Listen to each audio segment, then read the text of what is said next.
پیارے بچوں، آج کا ہمارا ٹاپک جنت کی مٹی۔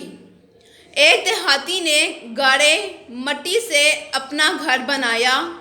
گھر میں اس نے چھوٹی سی 7 مسلوں کی مسجد بھی بنائی، کیونکہ اس کے 7 بیٹے تھے۔ تعمیر مکمل ہوئی تو اس نے بیٹوں کو بلایا اور کہا کہ میں چاہتا ہوں کہ مسجد کی لپائی جنت کی مٹی سے کروں۔ تم سب بھائی جاؤ اور جنت کی مٹی تلاش کر کے لاؤ۔ بیٹے پریشان ہو گئے کہ جنت کی مٹی کہاں سے لائیں۔ باپ کا حکم تھا۔ 6 بیٹے ڈھونڈنے نکل کھڑے ہوئے، جبکہ سب سے چھوٹا اور 7واں بیٹا بیمار تھا، گھر پر ہی رہا۔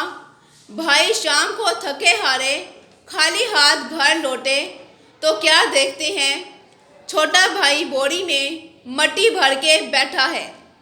باپ نے پوچھا، بیٹے گھر بیٹھے تجھے جنت کی مٹی کہاں سے مل گئی؟ بیٹے نے کہا، سارا دن ماں کے پیچھے پیچھے پھرتا رہا، جہاں جہاں وہ قدم رکھتی تھی وہاں وہاں سے مٹی اٹھا اٹھا کر جمع کرتا رہا، یہ وہی مٹی ہے۔